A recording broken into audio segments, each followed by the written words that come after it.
या देशाला प्रचंड मोठा आदर्शाचा इतिहास आहे.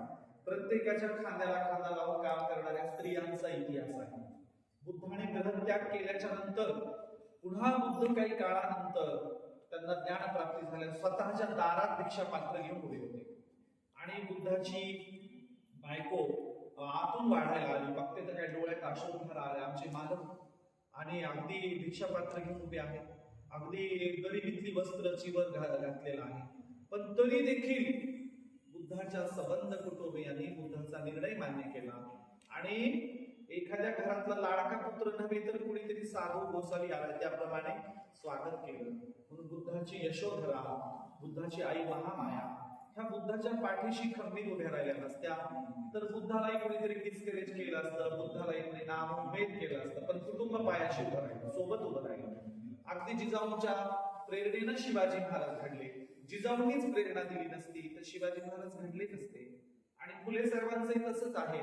फुले साहेबांच्या हयातीत तर सावित्रीबाईंनी खांद्याला खांदा लावून काम केलंच, पण फुले साहेब गेल्यानंतर सुद्धा गोरगरिबांच्या लेकरांना शिकवणे, त्यांना शाळेत घेऊन जाणे. बाबाजी गायकवाड नावाच्या मुलाला तर प्लेग झाला होता. सावित्रीबाईंनी खांद्यावर उचलून दवाखान्यात नेलं, लहान लेकर होतं. सावित्रीबाईला माहिती आहे की प्लेग हा लागण होणारा आजार आहे, आपल्याला होऊ शकतो, तरी डगमगल्या नाही. त्या स्वतःच्या मुलाला जो दत्तक घेतलेला यशवंत होता त्याला टाकून दिलेल्या दवाखान्यात त्या बाबाजी गायकवाड नावाच्या पोराला घेऊन जाता जाता सावित्रीबाईला प्लेग झाला आणि सावित्रीबाईंनी प्राणाचं बलिदान दिलं. कशासाठी? शेवटच्या श्वासापर्यंत गरिबांची सेवा करतात. म्हणून फुले मोठे होऊ शकले त्याला कारण आहे सावित्रीबाईंची साथ. अगदी तशाच प्रकारे डॉक्टर बाबासाहेब आंबेडकरांनी वारंवार या प्रकारचे उल्लेख केले की मी आज जो काही इथपर्यंत आलो, मोठा होऊ शकलो, त्याचं बरंच आणि सर्वस्वी श्रेय रमाईला जातं. रमाईने संसाराचा रहाड गाडा माझ्या मागारी सुद्धा अत्यंत निष्ठेनं, प्रेमाने, खडतड पद्धतीने ओढला. माझ्या संसारात रमाईने मला कोणत्याच गोष्टीची कमी पडू दिली नाही आणि मला सांगितलं बी नाही, साहेब हे लागतं, ते लागतं, हे करा, ते करा. संसारावर सगळी जबाबदारी बाबासाहेब विदेशात असताना पण आणि इथे आल्यावर पण, घरात असताना पण सगळं रमाईने सांभाळायचं. तर ते म्हणतात की मी एवढं जे काम बाहेर करू शकतो, समाजाचं, देशाचं काम करू शकतो, त्याला जबाबदारी माझी रमाई आहे. बघा, रमाईचा अनेक किस्से, अनेक प्रसंग तुम्हाला माहिती असतील, पण रमाईचा एक प्रसंग असा आहे की त्या कधी कधी बोलताना म्हणायच्या की साहेबांच्या संसारात लक्षच नसतं. एका दिवशी बाबासाहेब म्हटले आता एवढं सगळं आमची रमाई करते तरी पण कधी कधी म्हणतेच साहेबांचं लक्ष नसतं. आता काय लक्ष द्यायचं, रमाई कारभार करते, रमाईच्या हातात सगळा घरातला कारभार आहे, सगळे निर्णय रमाईला घ्यायला दिलेले आहेत. म्हणून बाबासाहेबांना एका दिवशी रमाई म्हणजे कावा तुमचं घरात लक्षच नसतं. बाबासाहेबांनी 2-4 पिशव्या काढल्या घरातल्या आणि गेली बाजारात माळ आणला. आता आपण माळ आणतो तरी किती, 5 दिवसाचं, 6 दिवसाचं, त्या काळात काय फ्रीज होते का, 8 दिवसाचं. बाबासाहेबांनी 15-20 दिवसाचं एकच माळ आणून त्या भाज्या आहेत ते रमाईच्या समोर आणून रमाई म्हणजे आता परत तुम्हाला कधीच सांगणार नाही, म्हणणार पण नाही संसारात लक्ष देत नाही. आता एवढ्या भाज्या महिनाभर घालवायच्या काय, त्या सुकतील ना, खराब होतील. म्हणून बाबासाहेब म्हणाले की रामू मला माहितीये तू निगवतीनं अगदी काटकसरीनं संसार करते, माझ्यापेक्षा चांगला संसार तू करते, माझ्यापेक्षा चांगलं तुझं घर आवश्यक, त्यामुळे मला घरात काही लक्ष द्यायची गरज नाही म्हणते. आणि अगदी तसंच होतं. जोपर्यंत रमाई होत्या तोपर्यंत घर इतकं सुंदर, नीटनेटकं, बाबासाहेबांना ऊर्जा देणारं, प्रेरणा देणारं, उत्साही होतं. बाबासाहेब म्हणजे रमाई गेल्यानंतर बाबासाहेबांनी वारंवार सांगितलं की अक्षरशः माझा एक अवयव, माझा अर्धांग वायू झाल्यासारखं झालंय आणि रमाईमुळे मला मोठी प्रेरणा होती, रमाई माझ्या जीवनाचा आधार होती ते म्हणायचे. त्याचं कारणही आहे, समजा माणूस बाहेरून थकून भागून समाजाचं काम करून आला तर आल्याबरोबर घरात बायको जर कुरकुर करत असेल, उठत असेल, काहीतरी म्हणत असेल, त्या माणसाचं लक्ष लागलं नाही का समाजाच्या कामात, बाहेरच्या कामात. पण साहेब आल्याबरोबर रमाई दरवाजात उभ्या, अगदी कोट साहेबांनी काढून रमाईच्या हातात द्यायचा, मग रमाईने कोट खुंटीला अडकून ठेवायचा. साहेब फूट सॉक्स काढायचं, रमाईने पाण्याचा ग्लास आणून द्यायचा. साहेब थकले भागले दिसली तर विचारायचं काय झालं, काही अडचण आहे का, पटकन चहा आणून द्यायचा. त्यामुळे या रमाईच्या घरातल्या चुणचुणीत स्वभावाबद्दल बाबासाहेब काय, मीरा आत्या असतील, रमाईचे सासरी असतील, हे सगळे खुश असायचे. रमाईच्या लग्नाचा एक प्रसंग असाच आहे की पहिल्यांदा सुभेदार रामजी आंबेडकर यांनी दुसरीच मुलगी पसंत केली. म्हणजे कोणीतरी सांगितलं चांगल्या घरातले, देण्या घेण्याचं घर आहे, श्रीमंत आहे, अमुक आहे, तमुक आहे. मग मग ते सुभेदार रामजी आंबेडकर गेले, मुलगी बघून आले. पण मी जरा तुम्हाला एक तोपर्यंत परत दुसरं एक स्थळ आलं होतं, ते ऐकलेच नाही, रमाईला दाखवायला घेऊन गेले. आता रमाईला सून म्हणून आणण्याचं कारण काय, तर घरात 18 विश्व दारिद्र्य, आई वडील वारलेले आणि हे सगळ्या कुटुंबाचा तिकडचा पण रहाटगाडा ही मुलगीच सांभाळते, असं अत्यंत गरीब घरात फार सदस्य नसलेलं घर होतं. सुभेदार रामजी आंबेडकरांनी विचार असा केला, अहो श्रीमंताचा लेख तर कोणीही करेल, मी जी पहिली पोरगी बघून आलो, पण आज या कुटुंबाला आधार देण्याची नितांत गरज आहे. ही मुलगी माझ्या घरी सून म्हणून आली तर अख्ख्या कुटुंबाला आधार मिळेल, आमच्या कुटुंबाला मिळेल. आणि ही जर इकडे एवढं चांगलं घर चालवते तर माझंही घर निश्चित चालवणार. त्यांनी तिथल्या तिथंच रमाईला पसंत केलं आणि आम्हाला सून म्हणून ही पाहिजे म्हणजे. सुभेदार रामजी आंबेडकरांचा दृष्टिकोन कोणता, एका गरीब घराला आधार मिळेल आणि आपल्या घरात आपण तिला लेखीप्रमाणे सून म्हणून वागवू. पण आता तिकडच्या कुटुंबाला ते कळलं, एकदा आम्हाला निरोप दिला नाही, दुसरा आमच्याकडे मुलगी बघून गेले होते, त्यांनी जात पंचायत बसवली. ते म्हणले ते सुभेदार रामजी आंबेडकरांना बोलवा, आमची मुलगी का बघून गेली म्हणून करायची नव्हती. तर सुभेदार रामजी आंबेडकर म्हणाले, तुमची मुलगी नाव बोटं ठेवायला कोणती जागा नाही, तुमच्या मुलीला मी नाव बोटं ठेवून नकार दिला नाही, पण त्या कुटुंबाला आता कोणाच्या तरी आधाराची गरज आहे. ती बिचारी रमाई, तिला आधाराची गरज आहे म्हणून मी माझ्या बाबासाहेबांसाठी केले. मी त्यांची धन दौलत बघितली नाही, त्यांच्याकडे रुपया घेणार नाही, काहीच नाही. आणि तुम्ही मला कितीही देणार असाल तरी माझा जात पंचायतीला प्रश्न आहे की मी आता या कुटुंबाला आधार द्यावा का त्या. मग सगळ्या लोकांना सुभेदार रामजी आंबेडकरांचं बोलणं पटलं. ते म्हणे नाही खरंय, तुम्ही ते चांगलंच करताय, ठीक आहे. मग सुभेदार रामजी आंबेडकर म्हणाले, तरी तुम्हाला वाटत असेल की लोकांच्या लेकराला रिजेक्ट केलं, नकार दिला, तर मी या सगळ्यांच्या समोर सांगतो की माझ्या लेकीप्रमाणे हिचं लग्न लावून दिल्याशिवाय रमाईला घरात सून म्हणून आणणार नाही. मग जे पहिलं स्थळ बघायला गेले त्या स्थळाला खुद्द सुभेदार रामजी आंबेडकरांनी पैसे लावले, ते मोठं लग्न घडून आणलं. ते लग्न झाल्यानंतर रमाईचं लग्न मुंबईच्या एका अगदी भाजी मार्केटच्या ओट्यावर ते लग्न लावलं आणि रमाईला घरामध्ये घेऊन आलं. सुभेदार रामजी आंबेडकरांची जी पारख होती ती 100% अत्यंत योग्य आणि चांगली होती. रमाई घरात आल्या, संसार नीट सुरू झाला, घरात सगळं करायला सुरू झाल्या, विरात्याला आधार मिळाला आणि बाबासाहेबांना जीवनाची प्रेरणा ऊर्जा मिळाली. कोणत्याच गोष्टीची काही कमी नाही बाबासाहेबांना पडली नाही. त्याचं कारण आहे बाबासाहेबांची पत्र आज आपल्याला उपलब्ध आहे. या सगळ्या पत्रात बाबासाहेबांनी संसाराबद्दलच्या अनेक गोष्टींचे उल्लेख केले. ते म्हणाले, रामू तू नसती तर माझा संसार इतका पुढे जाऊ शकला नसता. बाबासाहेब शिकायला असताना परीक्षा जवळ आल्या, घरामध्ये मुलगा वाढला.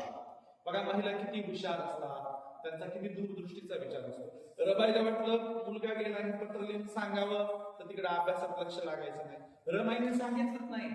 नंतर 6 महिन्याला बाबासाहेबांना पत्र पाठवलं. त्यात रमाई म्हणाल्या, 6 महिन्यापूर्वी आपला मुलगा गेला, पण तेव्हा तुमच्या परीक्षा चालू होत्या, त्यामुळे मी काही तुम्हाला सांगितलं नाही. म्हणजे बघा किती दूरदृष्टीचा विचार. आणि दूरदृष्टीचा विचार करायला शिकलेलंच असावं असतं असं काही नाही. एवढ्या महान शिकलेल्या माणसाच्या घरात काहीच न शिकलेली सामंजस्य बायको, म्हणजे काय किती कमाल आहे बघा ना. आणि एवढ्या महान शिकलेल्या माणसांनी देखील निरक्षर बायकोला व्यवस्थित सांभाळून घेतलं, रागावले नाही, भांडले नाही, तुला काही कळतं म्हणले नाही, तुला अक्कलच नाही असं काही म्हणलं नाही. उलट म्हणजे ती साधी भुळी आहे, तिला तसंच घरामध्ये राहू द्या, वाहू द्या. आणि म्हणून रमाई इतक्या चांगल्या पद्धतीने सगळं घर दार चालवायच्या की त्याच्याबद्दल बाबासाहेबांनी म्हटले की हे रामो, या वेड्या वादळाच्या पाठीशी अशीच उभी राहा. हे वेड वादळ देशाचं भलं करायला निघालंय, मला या देशासाठी काहीतरी करायचंय आणि तुझ्या प्रेरणेच्या शिवाय मी इंचभर पुढे जाऊ शकत नाही. माझ्या पाठीशी तू अशीच खंबीर राहा, असं बाबासाहेबांनी एका पत्रामध्ये म्हटलेलं आहे. आणि म्हणून सांगावं तेवढं त्यांच्या रमाईच्या त्यागाबद्दल कमीच आहे. इतका ग्रेट त्याग आहे. एकदा काय झालं, शेजारच्या लेकराला ताप आला आणि एक बाई आली, म्हटली, अहो तुमच्याकडे 4 आठाणे काही असतील तर द्या, माझ्या लेकराला दवाखान्यात न्यायचे, नंतर देते, नुसते पैसे मागायला. रमाई म्हटले, माझ्याकडे तर पैसे नाही, पण असं करत थांबा, साहेब आले, आमचे साहेब डॉक्टर आहेत, तुमच्या लेकराला बघतील म्हणते.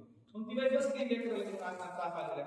बाबासाहेब काही आलेच नाही लवकर, ती म्हणजे तुम्ही घरी जा, साहेब आल्याबरोबर तुम्हाला बोलवून पाठवते, नाही तर साहेबालाच घेऊन येते, आमचे साहेब डॉक्टर आहेत. मग बाबासाहेब सायंकाळी घरी आले, कोट काढून रमाईच्या हातात देत होते. रमाई म्हणे, नाही कोट काढून नका, अगोदर शेजारच्या लेकराला बघायचं, त्याला ताप आला.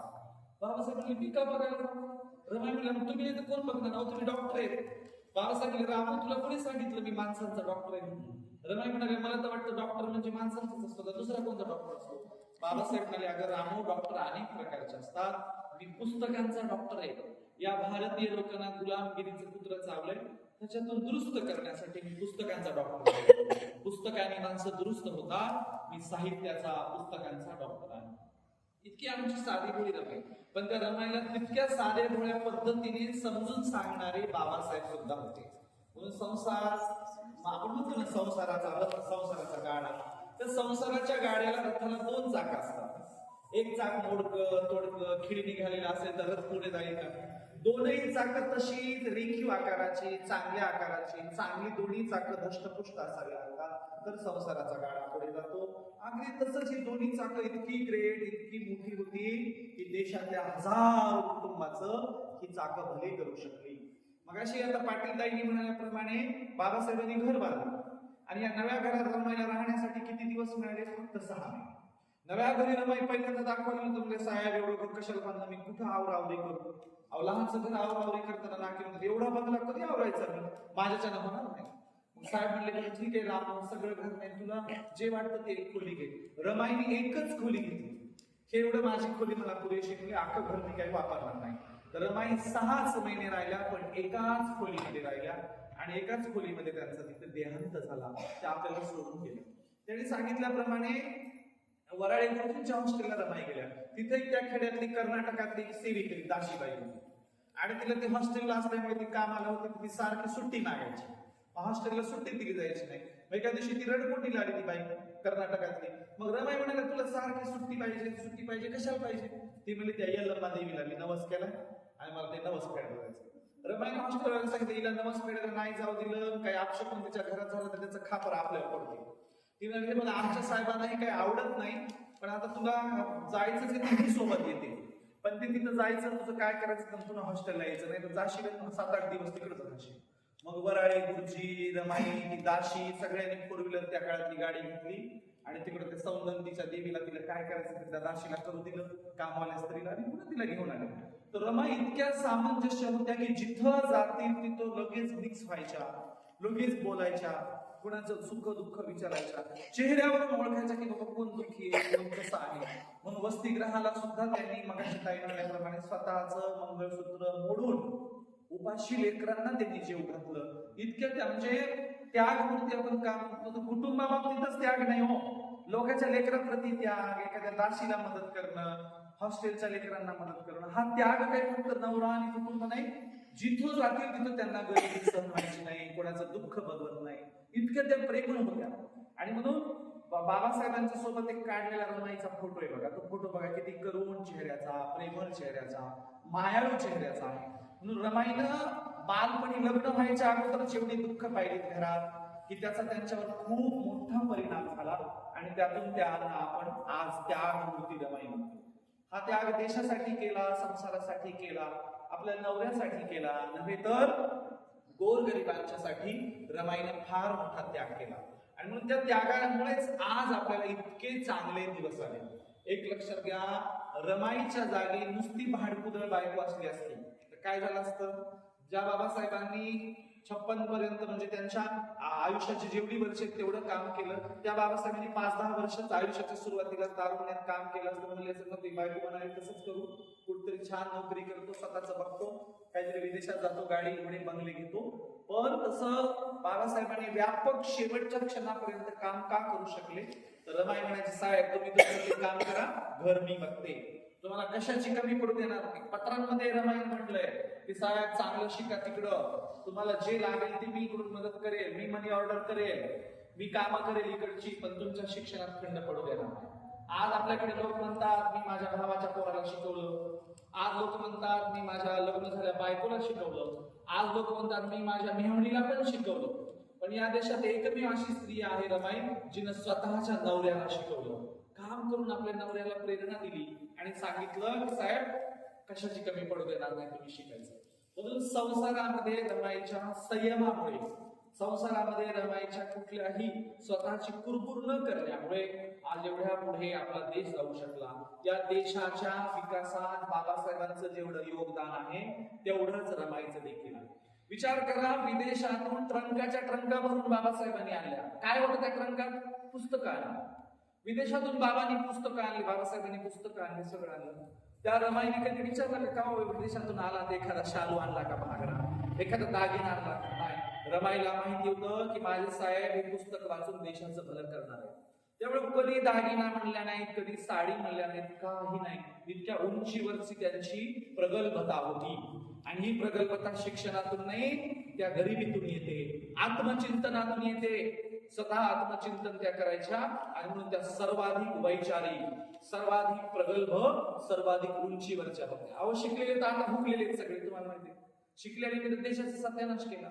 त्यापेक्षा न शिकलेली आमची रमाई बरी अशी म्हणायची वेळ आली. इतकी प्रगल्भता आहे. अहो शिकलेल्या स्त्रिया तर बघा ना तुम्ही, आता संक्रांतीचा सण झाला, त्या गळाभर दागिने घालून रोडानं हिच्या घरी जाय, तिच्या घरी जाय, हिला भेट, तिला भेट, संक्रांती काय त्याच्यातून काहीच नाही. वस्तू काय त्याच्या माहितीये का? कंगवा, चमचा, कंगवा सुद्धा इतकाच त्याने भाग मी पाडायला. कशाचं काय घेणं नाही. मी तर दागिने घातलेल्या स्त्रीला काय म्हणत असतो माहिती का? दागिने अडकवायचा स्टँड म्हणत असतो. स्टँड, दागिने अडकवायचा स्टँड कशामुळे बरं? एका तरी दागिन्याची पावते त्या बाईच्या नावाने असते का बरं? तुमच्या घरात बघा, तुम्ही सोनाराच्या दुकानात गेला, मग दागिना पसंत केला तुम्ही आणि घरातला पुरुष सोबत आहे, मग पावती कोणाच्या नावाने बनते? नवऱ्याच्या, पुरुषाच्या नावाने. सगळ्यांच्या घरातल्या दागिन्यांच्या पावत्या पुरुषाच्या नावाने असतात. म्हणजे दागिना फक्त अडकवायचा तुम्ही स्टँडला आणि त्याची मालकी कोणाकडे? पुरुषाकडे. म्हणून लग्नात सर्वात जास्त दागिने घालून फिरणारी स्त्री असते ना कोणाच्या लग्नात, समारंभात, तर मला वाटतं बघा स्टँडला कसे दागिने अडकवले, स्टँडला दागिने अडकवले. तसंच आहे ना. समजा एखाद्या स्त्रीचा दागिना हरवला, कशाची भीती असते बरं तिला? हरवला बाबा मी करते असं नाही. नवरा काय म्हणे, सासू काय म्हणे, सासू काय म्हणे. सर्वात जास्त घरातल्या पुरुषांची भीती. म्हणजे स्वतःच्या दागिन्याची मालकी स्वतःकडे आहे का? हरवलं तर बघून जाणार, हरवलं काय इलाज असतो का त्याला? बघू जाऊ असं नाही. अगदी भीती घरातल्या कुटुंबाची.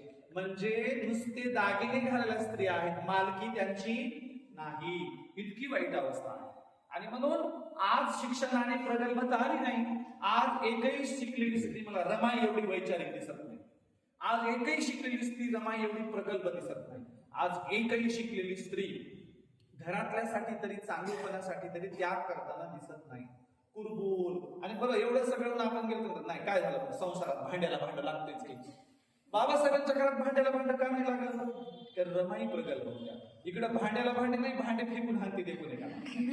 तरी बी एवढं सगळं. एका शेजारी ना ते बंद, त्या याच्यामध्ये ते फ्लॅट सिस्टीम पुणे मुंबईत बंद खोलीत भांडणं व्हायचे नवरा बायकोचे खूप. पण भांडणं झाल्यानंतर ते आरडाओरडा नाही, एकीकडून नवरा हसायचा, एकीकडून बायको हसायची. एका दिवशी शेजाऱ्याने दरवाजा वाजवला, भांडणं झाल्या लोक रडते, आरडाओरडा करते, पण तुमच्या घरातली भांडणं वेगळीच आहेत म्हणले. भांडणं दोघं बी हसता कसं काय कारण आहे बरं तुम्ही हसता? तर बायको म्हणली मी तांब्या फेकून मारला आणि त्यांना बरोबर लागलं तर मी हसते.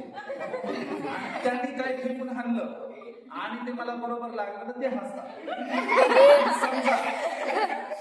समजा मी काहीतरी फेकून मारलं, बायको म्हणाली मी काहीतरी फेकून मारलं त्यांनी चुकवलं तर ते हसतात. आणि त्यांनी फेकून काहीतरी मारलं मी चुकवले तर मी हसते. म्हणजे सगळ्या घराचा सत्यानाश. अशी परिस्थिती का? आमच्याकडे काल संपत्ती आली, साधनं आली, घरदार आले, आज कशाची कमी नाही. आणि मग त्याच्यातून काय आला? उन्माद आला. उन्माद. खेड्यात काय म्हणतात? लय माजले म्हणतात, लय त्याला आलंय थंडवलं, त्याच्यातून माजले म्हणतात. तसा उन्माद आला. साधन संपत्ती आली की उन्माद येतच असतो. आणि म्हणून गरिबीत आत्मचिंतन होतं, श्रीमंतीत आत्मचिंतन. डोक्याला विचार करायला वेळ नाही. घरी गेले की रिमोट लावा, टीव्ही बघा. त्या किचन मधून वाकू त्या टीव्ही कडे बघत चालू असते. किचन मधून असं करायला पाहिजे, त्या किचन मध्ये पण एक टीव्ही लावायला पाहिजे. म्हणून आता तर गरज बी नाही टीव्हीची, मोबाईल असते. किचन वाट्याला मोबाईल ठेवायचा, मस्त लगेच स्वयंपाक करायचा. असं कार्यक्रम आहे. चिंतन नावाची गोष्ट आता संपलेली आहे. प्रगल्भता चिंतनातून येते, विचारातून येते. म्हणून रमाई सांगावी लागते. रमाई सांगायचं कारण काय? तर आज आम्ही प्रगल्भ झालं पाहिजे. शिक्षणाने नुसती सुबत्ता आली, पैसा आला, जमीन जुमला आल्या, गाड्या पुढे आल्या, पण वैचारिकता आली नाही. मी महाराष्ट्रात इतकं फिरतो, इतकं, रमाईच्या सारखी संयमी, त्यागी, वैचारिक, प्रगल्भ स्त्री अजून मी बघितली नाही. कारण प्रगल्भता त्या व्यवहारातून येते. आणि म्हणून रमाईच्या बद्दल सांगावं तेवढं कमीच आहे. आम्ही आचरणात काय तो, त्यांचे कोणते गुण घेतो, हे महत्वाचं आहे. रमाईचा मी प्रसंग वारंवार नेहमी सगळीकडे सांगतो, तो यासाठी सांगतो की आम्ही अंतर्मुख व्हावं आणि त्यातून काहीतरी प्रेरणा घ्यावी. कोणता प्रसंग? तर शाहू महाराजांनी बाबासाहेबांचा सत्कार करायचं ठरवलं. मग शाहू महाराज मुंबईमध्ये ते बाबासाहेबच्या चाळीत राहत होते, ते चाळ विचारत गेले. शाहू महाराज धिप्पाड जाडलो, त्यांना ते लाकडी चिन्ह रेडून वर जाता येईना. एका नौकरला पाठवलं, कोल्हापूरचा राजा शाहू महाराज आले की या. बाबासाहेब लुंगीवरून ते खाली घाई गडबडीत दादरा उतरून आले. ते म्हणाले, अहो राजे तुम्ही कशाला आलात? मला कोल्हापूरला बोलवलं असतो तर मी आलो असतो, आणि आता इथे तुम्हाला गरीबाच्या चाळी दुसऱ्या मधल्या नेऊन कसं म्हणले चहा पाणी करायला? कोल्हापूरचे शाहू राजे म्हणाले, मी काय तुमचा पाहुणचार घ्यायला नाही आलो, तुमची तारीख घ्यायला आलो. बाबासाहेब म्हणजे आम्हाला लाज होतं का काय? आम्हाला काय तारीख मागता? जेव्हा बोलवलं तेव्हा मी येतो, तुमचा माझ्यावर अधिकार आहे. म्हणले, काय काम काढलं? शाहू महाराज म्हणले, कोल्हापूरच्या जनतेला प्रेरणा मिळाली. एका गरीब घरातून पोरगा किती शिकला, एका ज्यांना सगळी साधनं नाकारली होती, एका अस्पृश्याच्या घरातला पोरगा जागतिक शिक्षण घेऊन आलाय, हे मला आमच्या कोल्हापूरला दाखवायचे, प्रेरणा मिळाली पाहिजे. तुमची आम्हाला हद्दीवरून मिरवणूक काढायची, तुम्ही येता का? बाबासाहेबांनी काय प्रश्न झाला का? येतो. बाबासाहेबांनी तारीख दिली.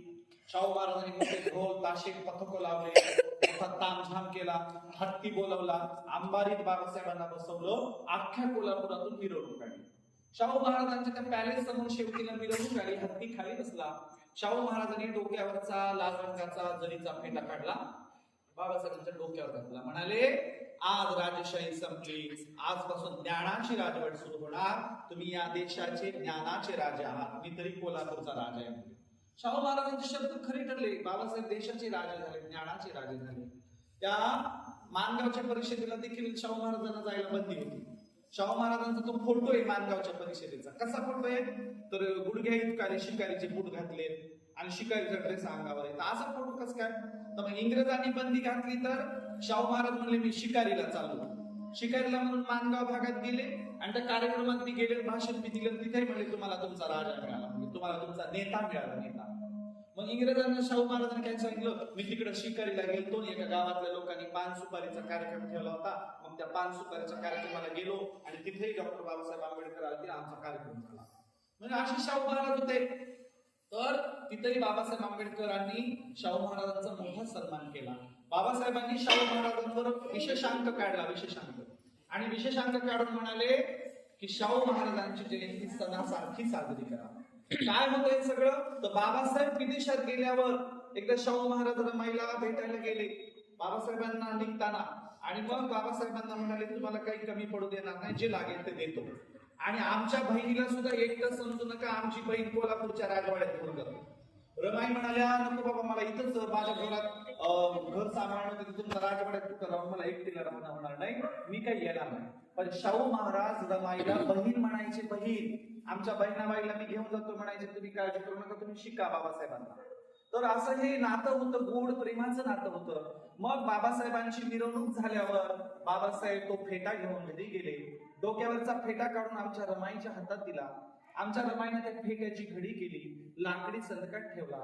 पुन्हा बाबासाहेब पुढच्या शिक्षणाला गेले. विदेशातून आल्यावर इंग्रज अधिकाऱ्यांनी त्या मुंबईमध्ये त्यांचा एक मोठा सत्कार ठेवला. इंग्रज अधिकारी म्हणाले, मिस्टर आंबेडकर, तुम्ही त्या कार्यक्रमाला नेहमीच येता, जरा तुमच्या मिसेसला घेऊन या की.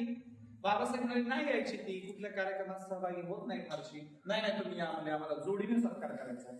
मग बाबासाहेब म्हणले, मी तिकडेच येणार आहे, कुणाच्या हाती तरी निरोप पाठवला, रामूला म्हणावं तयार होईल. आमच्या रमाईने विचार केला, आई तशी बोलवली असते तर लगेच गेली असते, कार्यक्रम म्हणल्यावर तयार होऊन जायचं तर कसं जायचं? आमच्या रमाईने घोडीभर विचार केला. दोरावरच्या साड्या काढल्या, घरात कुठे ठेवलेल्या साड्या काढल्या, कोणती फाटली, कोणतीला दांडी केले, कोणतीला पदरच नाही, कोणतीला नखी नाही, कोणतीला ठिगळ लावले, एक साडी घातली. काय करावं बरं? आमच्या रमाईने बसल्या दुची कपाळाला हात लावून. मग आठवलं की बाबासाहेबांना एक फेटा घातला होता शाहू महाराजांनी, मोठं चांगलं आहे. आमची रमाई गेली, लाकडी संदूक उघडला, त्यातला शाहू राजाचा लाल रंगाचा जरीचा फेटा माझी रमाई नेसली, आणि बाबासाहेबांची लाज राखण्यासाठी त्या कार्यक्रमात स्टेजवर जाऊन बसले. अगोदर रमाई गेल्या होत्या, नंतर बाबासाहेब इंग्रजांच्या सोबत त्या गाडीतून उतरले आणि स्टेजच्या दिशेने जायला लागतात. तर बाबासाहेब विचार करतात, अरे रामू इतका भारीचा शालू कोणाचा बरं नेसून आली? शेजारी पाजारी पण एवढे श्रीमंत लोक नाही, कुणा बरं आमच्या रामूला महागडा शालू दिला? मी तर इतके देशात जाऊन आलो, एवढा आलो, मी कधीच रामूला एवढा महागडा शालू घेतला नाही. माझी रामू कुणाचा बरं शालू नेसून आली? जसे जसे बाबासाहेब स्टेजकडे जातात, पायऱ्या रेखतात, तेव्हा लक्षात येतं, अरे माझी रामो, माझी लाज राखण्यासाठी शाहू राजाचा फेटा नेसून आली. शाहू राजाचा फेटा माझ्या रामूला नेसायची वेळ आली. या त्यागमूर्ती स्त्रीसाठी मी आयुष्यात कधी दागिना करू शकलो नाही, एक चांगला महागडा शालू घेऊ शकलो नाही. हिचे किती उपकार आहेत माझ्यावर, मी कसे हिचे अनंत उपकार फेडायचे. बाबासाहेब मनात विचार करत होते. साहेबांनी विचार केला, रामूच्या डोळ्यात डोळे घालून बघितलं, तिथं टचकन डोळ्यात पाणी आलं, रडू आलं, तर काय करायचं. साहेबांनी ठरवलं रामूकडे बघायचंच नाही.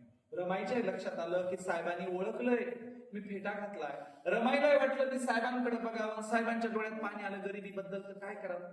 रमाईनं जे पायाच्या अंगठ्याकडे खाली बघायला सुरुवात केली, वर मानच केली. दोघांचा सत्कार झाला, कार्यक्रम बाबासाहेब बोलले, घरी बाबासाहेब गेले. कुणी कुणाला रस्त्याने बोललं नाही, दोघं गप्प होते. दोघांचा कंठ दाटून आला होता, दोघांच्या गळ्यात रडू आलं होतं, पण रस्त्याने रडायचं कसं. घरी गेल्याच्या नंतर बाबासाहेबांनी कोट रमाईच्या हातात काढून दिला. तेव्हा रमाईच्या डोळ्यांना अश्रुधारा लागल्या होत्या, बाबासाहेबांच्या बुटावर ते अश्रू पडत होते. तेव्हा साहेब म्हणाले, रामू आता तर मी तुला काही करू शकलो नाही, पण मी तुला वचन देतो, येणाऱ्या काळात माझ्या जनतेला सांगेल की माझ्या ह्या संघर्षात माझ्या रामूचा, सिंहाचा आणि बरोबरीचा वाटा होता. मी माझ्या जनतेला सांगेल, एक वेळच मला विसरलात तरी चालेल, पण माझ्या रामूच्या त्यागाला कधीही विसरायचं नाही. जनता तुला त्यागमूर्ती म्हणेल, त्यागमूर्ती.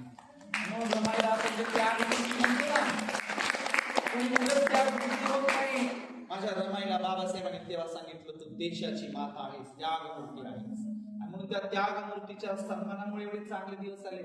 एकदा मला कोल्हापूरला कार्यक्रम होता आणि मग ट्रॅव्हल्सने उतरलो. एक जण मला घेऊन मोठी BMW गाडी घेऊन न्यायला.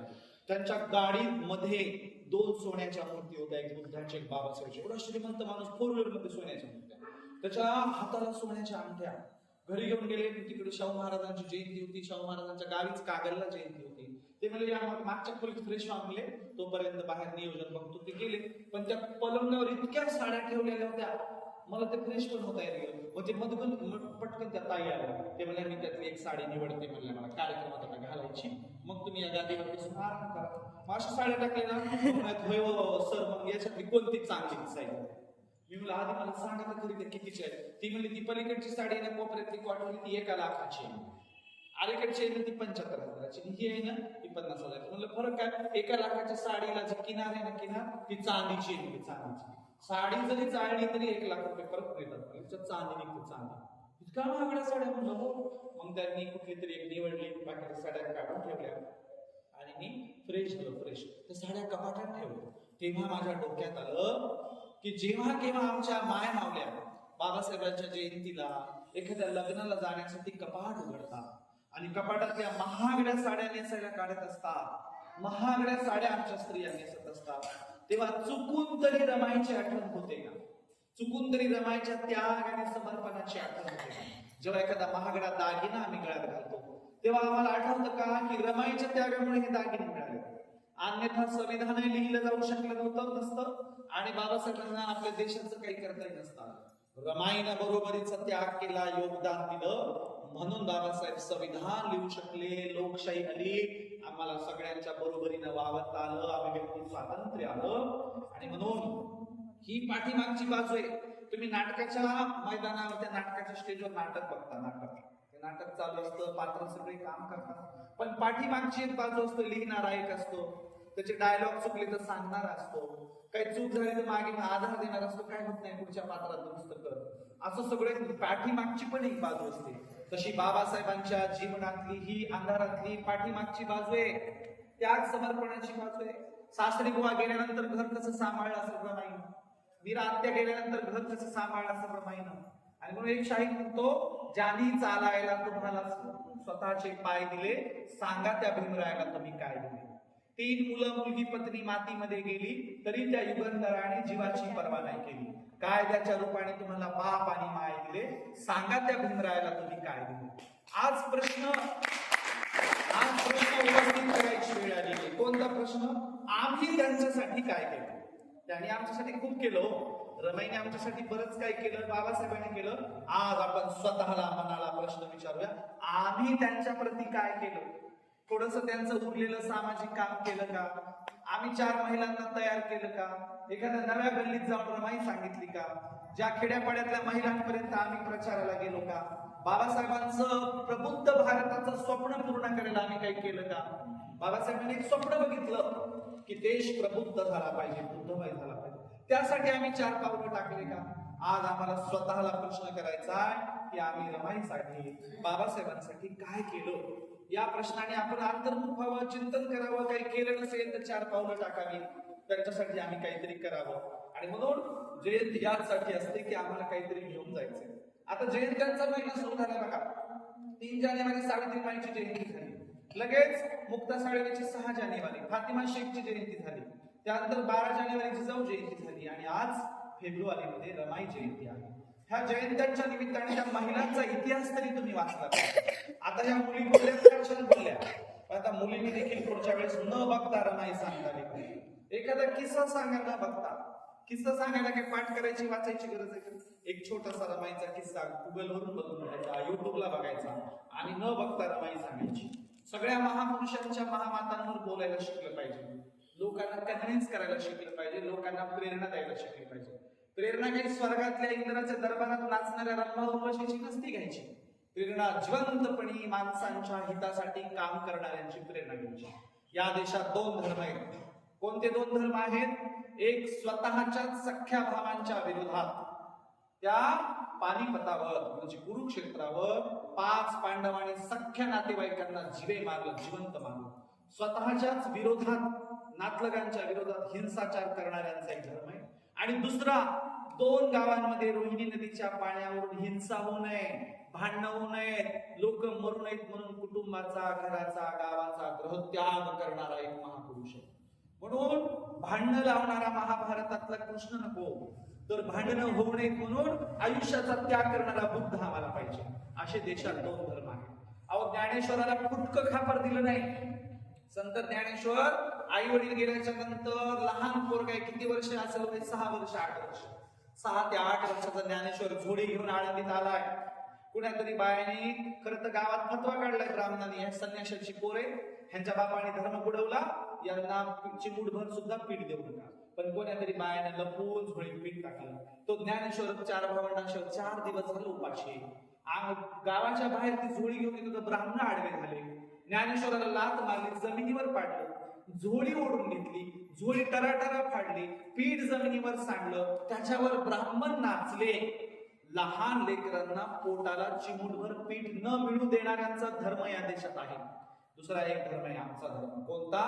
अंगणामध्ये पोट पाठीला गेलेला माणूस येऊन बसला, मोठा दरवाजा वाड्याचा उघडला, सावित्रीबाई बाहेर आल्या. विचारलं, काय रे बाबा, का बसलास? माय 4 दिवस झालो उपाशी, काहीतरी वाळली उरलेली भाकर दे की. बाबा, तुला भाकर देते, पण तुझ्या कुटुंबाचे काय हाल आहे? ते बी 4 दिवस झालो उपाशी. मग भाकर कशाला घेते? तुला जोंधळे देते. घरात गेल्या, सूप भरून जोंधळे आणले, सूप भरून, आणि त्या पोट पाठीला गेलेल्या अस्पृश्याच्या धोतरात ते जोंधळे टाकले. त्याने धोतर तसंच धरलं आणि जोंधळे घेऊन रस्त्याने निघाला. जाताना त्याच्या धोत्राला छिद्र पडलेलं होतं आणि दाणे एक दाणे पडत होते. आणि तिकडून आमचे ज्योतिराव फुले रस्त्याने अशा आयटीत येत होते. त्यांच्या खांद्यावर नेहमी उपरणं असायचे. ज्योतिराव फुले म्हणे, अरे तुला कोण्या माय माऊलीने ते जोंधळे दिले आणि ते पण नीट नेणं निघत म्हणले, हे माझं उपरणं घे. स्वतःच्या घरातले, अगदी त्या मुडीतले स्वतःच्या घरातले जोंधळे देणारे सावित्रीबाई आणि ते जोंधळे सांडून एक म्हणून रुमाल देणारे ज्योतिराव फुले होते. यांचा धर्म आमचा आहे. ज्ञानेश्वराची झोळी फाडणाऱ्यांचा धर्म आमचा नाही. म्हणून आमचा करुणेचा, प्रेमाचा, महामानवांच्या त्यागाचा, समर्पणाचा धर्म आहे. आमचा दुसऱ्याच्या कामाला जाणारा धर्म आहे. दुसरे शेजारचा उपाशी झोपू नये म्हणून पडीवर भाजी जास्त टाकणाऱ्यांचा धर्म आहे. संध्याकाळी विचारणारा धर्म आहे, जेवलात का हो? काही लागतं तर भाजी घेऊन जा. शेजाऱ्यांचा, आमचा शेजार धर्म पाळणारा धर्म आहे. म्हणून आम्हाला हाच धर्म पाहिजे, बुद्धाचा, फुलेंचा, आमचा देशाचा करुणेचा धर्म पाहिजे. आम्हाला त्यांचा नाही. त्या लोकमान्य नगरला ना 2 सख्खे भाऊ, दोघे मास्तर, कुलकर्णी आणि ब्राह्मण, दोघेही मास्तर, दोघांचे सारखेच घर येते. मग एक कुलकर्ण्याचं जोडपं 8-10 दिवस नाशिकला गेलं, आले. मग नाशिकहून आल्यावर कुलकर्णीबाई बाहेर झाडू लागली. मग ही पण जाऊबाई झाडायला लागली. मग त्या म्हणल्या, का कुलकर्णीबाई? जाऊबाईला म्हणल्या, तुम्ही 8 दिवस कुठे घेतल्या? ते म्हणले, आपली प्रिया आहे की नाही, प्रिया, तिने तिकडे लव्ह मॅरेज केलं. मग आम्ही गेलो तर केलं. मग आपल्या प्रियाला आम्ही भांडे घेऊन दिले. म्हटलं ठीक आहे, चांगलं झालं. आता बघा, मग ह्या जाऊबाईला झोडून काढतात ना, त्या स्वतःच्याच अंगणातून म्हणाल्या, प्रियाला म्हणावं आमच्या दोघांचे पण नवरा बायकोचे आशीर्वाद तुझ्या पाठीशी आहे.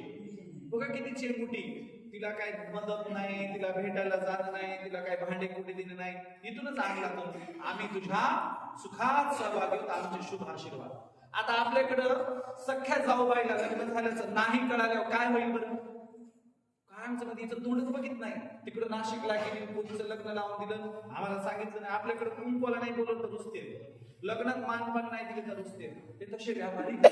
आणि म्हणून आपणही आता त्याग समर्पण समजून घ्यावं, इतरांच्या मदतीला जावं, इतरांच्या प्रती आदर ठेवावा, सन्मान ठेवावा, आणि बुद्धाचा कुठला धम्म या मातीत गाडलाय त्याला पुनरुज्जीवित करावं.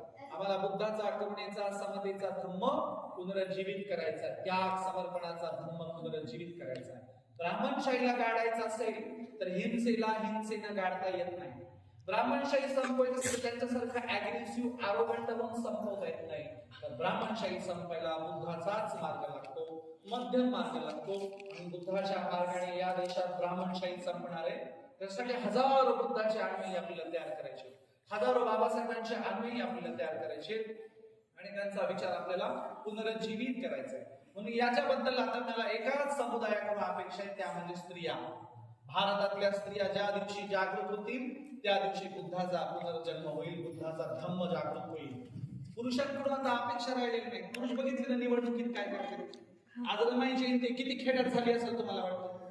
लोक आज निवडणुकीतले बेजार आहे, त्या तिथं जाऊन थांबते, कुठं निवडणुकीच्या त्या जवळ बूथ केंद्र जवळ सांगते मतदान करायला जाऊ कोण आहे, 2000 द्या, 4000 द्या, 5000 द्या, दिले तरच जाणार आहे तर नाही जाणार. बघा हे बघा आमच्या 10 बाया तशाच घरी बसल्या, बाया आणू का द्यायला पैसे, असं खेळत चाललंय. आज काही फार ग्रामीण भागात तुम्हाला रमाईची जयंती बी दिसणार नाही, आणि स्टेटस सुद्धा मी बघितलं फेसबुकला पोस्ट आहे, स्टेटस पण नाही. कारण लोक आज कशात बिचे निवडणुकीत. एकमेव आमची सारनाथ कॉलनी आहे, एकाच विहारात दिवसातून 2 वेळा रमाई जयंतीचे कार्यक्रम घेतले. तुमच्यासाठी जोरदार टाळ्या वाजवायचा. महापुरुषांच्या त्याग समर्पणाचा विसर नाही झाला पाहिजे. म्हणून तुम्ही इतक्या चांगल्या पद्धतीने आज जयंती घेतली, प्रबोधनात्मक घेतली, विचारांची घेतली, हे फार महत्वाचं आहे. आणि म्हणून आम्हाला स्त्रियांकडून अपेक्षा आहे, स्त्रिया बुद्धाचा, रमाईचा, बाबासाहेबांचा, शिवाजी महाराजांचा विचार पुनरुज्जीवित करतील, त्याशिकपणे पुढे येतील, समाजाला प्रश्न विचारतील, समाजाचं नेतृत्व करतील, समाजामध्ये आदर्श काम करतील. अहो एका कांशीरामजीनं कॉलेजात गेलेल्या भाषण करणाऱ्या मायावतीला हेरलं तर 3 वेळा मुख्यमंत्री झाली. एक मायावती कांशीरामजीनं शोधली तर मुख्यमंत्री झाली. आपल्या देशात 1000-1500 मायावती सारख्या स्त्रिया तयार झाल्या तर देश कुठल्या कुठे जाईल. म्हणून आम्हाला कांशीरामजी सारखे माणसं पाहिजे, स्त्री हेरून तिला नेतृत्व करायला शिकवणारे. आम्हाला मायावतीपेक्षाही पुढली भूमिका घेणाऱ्या अत्यंत वैचारिक स्त्रिया पाहिजेत, आणि त्याची अपेक्षा मी तुमच्याकडून करतो. म्हणून तुम्ही आता वाचन केले पाहिजे, लेकरांवर संस्कार केले पाहिजे, लेकरांना ह्या सगळ्या गोष्टी सांगितल्या पाहिजे, त्यांना पुस्तकं वाचायला दिली पाहिजे, घरात त्यांच्यावर महापुरुषांवरच चर्चा केली पाहिजे, घरात भांडण नाही पाहिजे, नकारात्मक बोलणे लहान लेकरांवर खूप परिणाम होतात. आपण त्याला काय येते त्याबद्दल नाही बोलत, काय येत नाही त्याबद्दल बोलतो. मूर्खच येईल, हेच येत नाही, तिला तेच येत नाही, मग लेकरांना डिस्करेज करतो. लेकरांना इनकरेज केलं पाहिजे, लेकरांना चांगलं समजून सांगितलं पाहिजे. सांगावं तेवढं कमीच आहे. गावगाड्याची इतकी वाईट परिस्थिती आहे, काय सांगायचं. आणि म्हणून गावगाड्यामध्ये एखादी महिला सरपंच करते नावाला, बघ का, ती बिचारी शेळ्या घेऊन चालली आणि ते बॅनर टाकलेलं असते, त्या बॅनरवर सरपंच बाईचा फोटो, आणि त्या बॅनर खालून सरपंच बाई शेळी घेऊन चालली.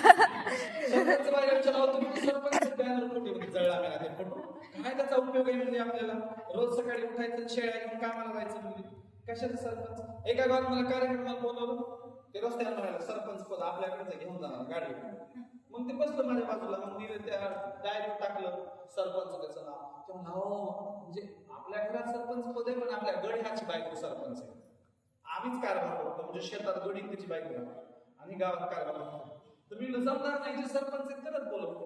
मग ते उठून खाली गेलं, त्या बाईचा नवरा त्याला म्हणलं तुम्ही सरपंच आहेत का? मला नाही, माझी बायको सरपंच आहे. म्हणजे चला तुम्ही पण खाली व्हा. जोपर्यंत ती सरपंच महिला येत नाही तोपर्यंत कार्यक्रम सुरू होणार नाही. ते गडी घरी गेला, ती बाई बोलून आणली, ती धरून आणले सरपंच. कधी बसलीच नाही स्टेजवर, बिचारी रोज खुरप लॉनच्या लांब कोपऱ्यात धरून आणले. अहो मला इथे या बसायचं, तुम्हाला बोलायचं म्हणलं कार्यक्रम. नाही मी कधी बाप जर स्टेजवर आले नाही बोलायला तर मी शक्य नाही बोलू शकतो. मी म्हणलो नाही 2 शब्द तरी बोला, 2 शब्द तरी. तुम्हाला सांगता बोलायला काय नियमन काय असतं, काय नियम आहे का, कुठं काय ग्रंथ आहे का असं बोलावं असं बोलावं. सरपंच बाईच्या हातात माहिती दिला म्हणलं काय येत नाही 2-4 शिव्या तरी द्या म्हणजे. सरपंच बाईचा जे तोंडाचा पट्टा सुरू झाला मग अख्खा गाव सरळ केला, गावाने टाळ्या वाजवल्या, गावाने टाळ्या. आणि त्याचे गड्याचं ते म्हणलं ना आमच्या गड्याचे बाई सरपंच आहे, ते म्हणला इथून पुढे म्हणलं आमची कोणती ग्रामसभेची मीटिंग असेल तर मी आधी सरपंच बाईलाच बोलायला लागणार. म्हणलं अहो यांच्यात छुप टॅलेंट आहे मला आज कळलं. आता आम्ही समजायचं सरपंचाची बाई इडी गुडीच आहे, साधीच आहे, गुडीच आहे. अहो म्हणजे ते साध्या भोळ्यापणात पण विद्रोह असतो, बोलण्याची ताकद असते. म्हणलं त्यांनाच नेतृत्व द्या म्हणलं खेड्यातल्या महिलांना. म्हणून जर अशी संधी द्या. बघा आमच्या महिला कुठल्या कुठे जातात, संधी मिळत नाही हो. तुम्हाला सांगा बैलगाडी चालवणारा विमान चालवू शकतो, पण कधी संधी मिळाली तर या देशात संधीच दिली जात नाही. हे फार दुर्दैवी. मग काही ठिकाणी असं असतं, काही ठिकाणी तसं असतं. एका घरात मोठ्या वारंवार सरपंच पद असणारी या बाईला कोणा सरपंच केलं, मग अशी गावात तोऱ्या ताठ्याने हिंडायची. मग मोठमोठ्या महागडे दागिने साड्या वगैरे घालायची. एका दिवशी लय महागडी साडी घातली सरपंच बाईने आणि गावात हिंडायला त्या गड्याला एक नाली काढ, हे कर ते कर, मुद्दाम साडी दाखवायला पदर घेऊ गावात हिंडायला. मग बायने ओळखलं सरपंच बाईने साडी घेतली वाटतं दाखवायला हिंडायला. मग सगळ्या बाया थोडीला विचारायचंच नाही कधी घेतली कितीला घेतली. अख्खा दिवस गावावर फिरली पण कोणी विचारित ना कितीला घेतली. मग तिला राग आला, दिवस माळवला, तन तन पाय आपटे तन तन लगे आपलं त्या पोळीच्या रस्त्याने घराकडे निघाली. कोणीच विचारलं नाही दिवसभर. मग त्या पोळीच्या रस्त्याने अंधारातून दिवस माळवता घराकडे जाताना एका कुत्रीच्या शेवटी पाय पडला. कुत्री म्हणली काय करू, ही म्हणली आजच घेतली 10,000 रुपयाला. कोणीच विचारलं नाही, कुत्रीला सांगायची वेळ आली. असं असतं. सुबत्ता संपत्ती येऊन काय उपयोग हो. तुमच्या सुबत्तेला संपत्तीला म्हणावं तरी घर कधी बांधलो, फार चांगलं बांधलं. गाडी कधी घेतली आणि मग नोकरी कधी लागली, रिटायर कधी झाली, मग तुमची साडी कधी घेतली, दागिने कितीचे, असं विचारायला तर कोणी पाहिजे ना. आमच्याकडे सुबत्ता आली, संपत्ती आली, धन दौलत आली, कुत्र बी विचारायला. आमच्याकडे गाडी आहे, एकटच गाडी घेतली, त्याच्या बाजूच्या शीटवर बसायला कोणी. अरे एखाद्याला गोर गरीब आला, आपल्या घराकडे येणं जाणं असं. खेड्यात असतं की नाही येणं जाणं, काही खेड्यामध्ये ना रक्ताचं नातं नसतं, त्याला कोणतं नातं म्हणतात, आमचं येणं जाणं आहे, येणं जाणं. असं येणं जाणं तरी असावं की नाही आमच्याकडे कोणाचं येणं जाणं. आम्ही घर बांधताना आधी काय बांधतो माहिती का, आधी कंपाऊंड वाल बांधतो आणि मग मधलं घर बांधतो. जणू काय ह्याला बंडल पुरायचे खाली संडासचा टँक बिंक नंतर आधी कंपाऊंड वाल लोकांनी बघून इतकं शाळा आहे. ते आमच्या सत्यपाल महाराज म्हणतात आज आमचं कसं झालंय, बाल्या बाल्याची माय, बाल्याचा बाप आणि बाली आणि 10 बाय 10ची खोली. त्याच्यातच आमचं शेजारचा मेला काय गेला काय. इथं तरी बरं आहे आपल्या परभणीत. पुण्यामध्ये कंपाऊंड वाला लागून बाजूला असलेल्या घरात म्हातारी मरून पडतात. नेहमीची गोष्ट आहे, एकदाच नाही आलेली. आणि मरून पडल्यावर अत्यंत घाणेरडा वास येईपर्यंत कोणीही जात नाही. नेहमीच्या घटनेत पुण्यातल्या वास सुटतो, डेड बॉडीचा वास. मग शेजारी त्या नगरपालिकेला सांगतात, मग नगरपालिकेची गाडी येते, गेट उघडून मोडून तोडून घरात जातात आणि त्या बेडवर माशा लागून लागून मांस खाल्लेल्या डेड बॉड्या पडलेल्या असतात. भयान वास सुटलेला असतो. आणि मग ती नगरपालिकेच्या 2 म्हाताऱ्यांचा डेड बॉड्या नेतात आणि त्याची विल्हेवाट लावतात. त्यांची मुलं विदेशात असतात.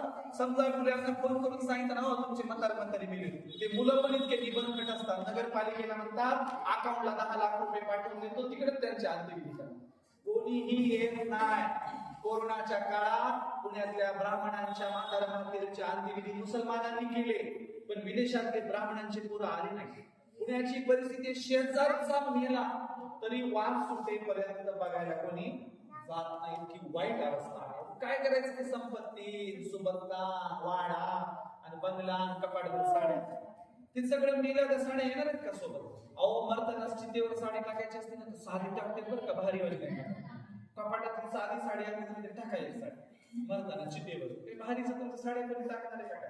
म्हणून सोबत संपत्ती धन दौलत जात नाही, सोबत फक्त एकच गोष्ट जाते, कीर्ती जाते. कीर्ती. रमाईची प्रॉपर्टी माहिती का तुम्हाला, कोणाला किती होती ते? पण रमाईची एक गोष्ट माहिती ती म्हणजे कीर्ती, तो म्हणजे त्याग. माणसाचं मोठेपण मेल्यानंतर राहतं, माणसाची कीर्ती मेल्यानंतर राहते. प्रॉपर्टी जमीन जायदाद राहत नाही.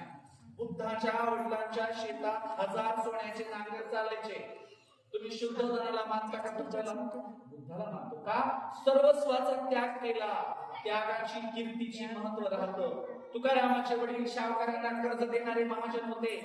तुकाराम महाराजांच्या वडिलांचं नाव लोकांना माहित नाही. बोललो बाबा पण कर्जाच्या वह्या पाण्यात बुडवल्या, लोकांसाठी काम केलं म्हणून बुद्धाच्या तुकोबारायांचं नाव घेतलं जातं. तसंच बाबासाहेबांच्या काळात टाटा, बाटा, बिर्ला, अंबानी, अदानी होते. तर जमशेद टाटा तर केवढं श्रीमंत होता, पण जमशेद टाटाचे पुतळे भारतात आहेत का? बाबासाहेबांचे पुतळे भारतात आहेत. म्हणून इतिहास गाडगे महाराजांच्या सारख्या त्याग आणि समर्पणाचा लिहिला जातो, अदानी अंबानीचा नाही. तुम्ही नीता अंबानीचा पुतळा बघितलाय का कुठं? टाटाच्या माईचा, बिर्लाच्या बायकोचा, अदानी अंबानीच्या आजीचा तरी पुतळा बघितलाय का? नाही. पण तुम्हाला माझ्या त्यागमूर्ती रमाईचे पुतळे, पुस्तकं, तिचा विचार सगळीकडे दिसेल. याचा अर्थ होतो इतिहास त्याग आणि समर्पणाचा लिहिला जातो. इतिहास टाटाच्या माईचा, बिर्लाच्या बायकोचा, अदानी अंबानीचा लिहिला जात नाही.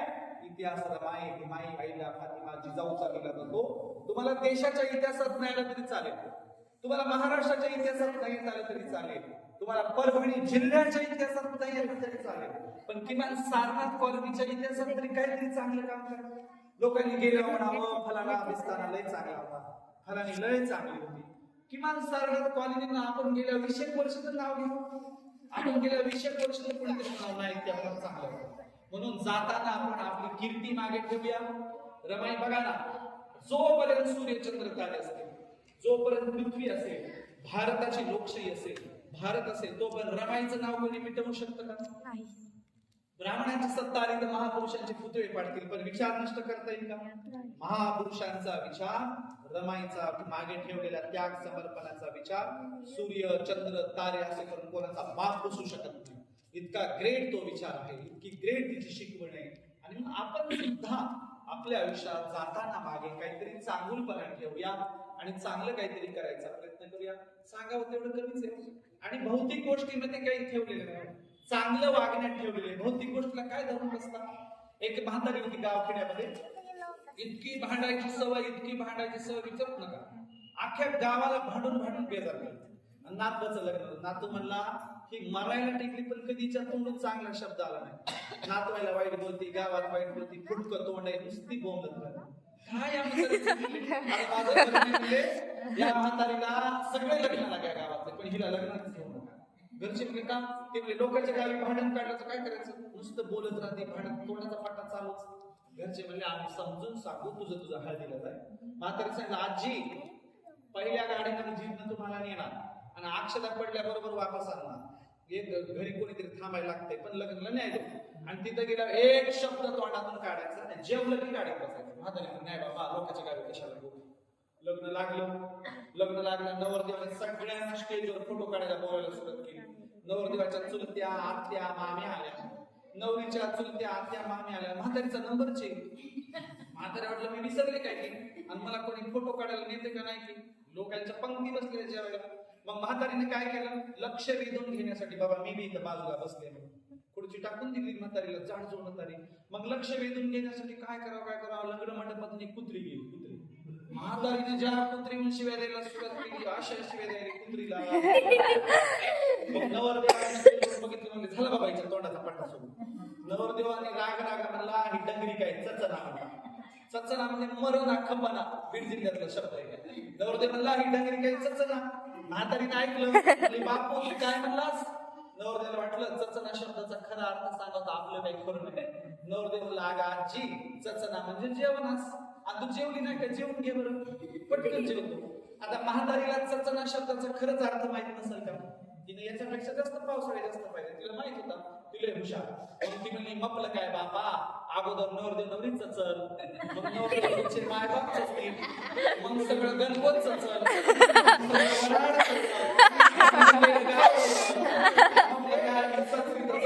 तशीच पचल.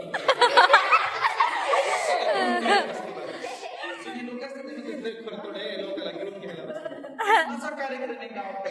अशा लोकांना विचारधारेत आणायचं, चळवळीत आणायचंय, समजून सांगायचंय. मला तर अशा लय मात्र लागते, आजी तसं नाही, त्याला करू द्या सामाजिक चळवळीतला, त्याला येऊ द्या आमच्या चळवळीत. म्हणून अशा सगळ्यांना घेऊन आपल्याला देश पुढे न्यायचा, देशाचा विकास आधी करायचा. तूच लहान मुलांना महापुरुष दुनियाला सांगायचे. तसं, मग मी तुम्ही पण इथे जमला, तसली तर तसली महापुरुषांचा वारसा समजून घेतला, त्यातल्या त्यात रमाईचे काही किस्से समजून घेतला, त्याबद्दल मी तुमच्या सगळ्यांचे शतशः आभारी आहे. आणखीन आपण पुस्तकं वाचू आणि त्यांचा विचार पुढे नेऊ अशी तुमच्याकडून अपेक्षा करतो आणि थांबतो. धन्यवाद.